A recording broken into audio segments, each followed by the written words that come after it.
সমকাল দিয়েই শুরু করি। এই সমকাল কি করে? এই সমকাল সেই যে ফেসবুকে যে নিউজগুলো দেয় মাল্টিমিডিয়াতে, সে সেইখানে স্পষ্ট করে একটা কোনায় ধানের শীষে ভোট দেন। মানে কি ভাই?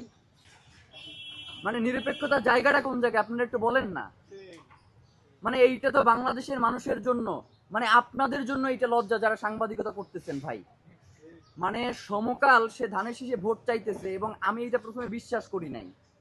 আমি আমার ছোট ভাই ফাহিম ইনকলাব মঞ্চের তারা জিজ্ঞেস করছি, ভাই এটা ফেক আইডি কিনা একটু দেখো তো। পরেও ঢুইকা দেখতেছি যে ফেক আইডি না, এটা 6.7 মিলিয়ন সমকালের অরিজিনাল পেজ। সেইখান থেকে সে ধানের শীষের পক্ষে ভোট চাইতেছে। আবার এনটিভি, চ্যানেল আই, তারা ধানের শীষের পক্ষে ভোট চাইতেছে। মানে কি ভাই? মানে এই মিডিয়া, মানে এখন পর্যন্ত তো ক্ষমতায় যায় নাই কেউ। এখনই যদি মিডিয়ার উপরে এই ধরনের নিয়ন্ত্রণের চেষ্টা করা হয়, তাইলে ক্ষমতায় যাওয়ার পর তো মিডিয়া বলতেই বাংলাদেশে কিছু থাকবে না।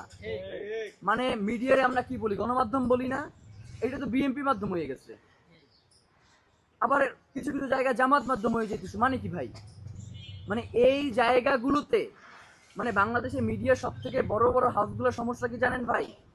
এই মিডিয়াগুলো আসলে বাংলাদেশের মানুষের মিডিয়া না, এইগুলো আসলে কোনো গণমাধ্যম না। এইগুলো কোনোটা হচ্ছে সিটি গ্রুপের, কোনোটা বসুন্ধরা গ্রুপের, কোনোটা অমুকের, কোনো অমুকের। এই মিডিয়াগুলো যখন যার পক্ষে দেওয়া দরকার তখন তার পক্ষে যায়। এই মিডিয়ার নিজস্ব ব্যক্তিত্ব বোধ বলতে কিছু নাই। বাংলাদেশের মানুষের প্রতি তাদের যে একটা দায়বদ্ধতা আছে, এই জিনিসগুলো তারা যেন বেমানুম ভুলে যায়। ভাই, জুলাই আন্দোলনে এই অধিকাংশ মিডিয়া বিপক্ষে অবস্থান করছে না? জুলাই গণ অভ্যুত্থানকে আটকাইতে পারছে? পারে নাই। মিডিয়া যদি আগামীকালকে বাংলাদেশে যতগুলো মেইনস্ট্রিম মিডিয়া আছে সবগুলো মিলেও যদি কোনো একটা রাজনৈতিক দলের পক্ষে তারা নির্বাচনে ভোট চায়, তাহলেও বাংলাদেশের জনগণ তাদেরকে রুখে দেবে, আপনাদেরকে বইলা দিলাম।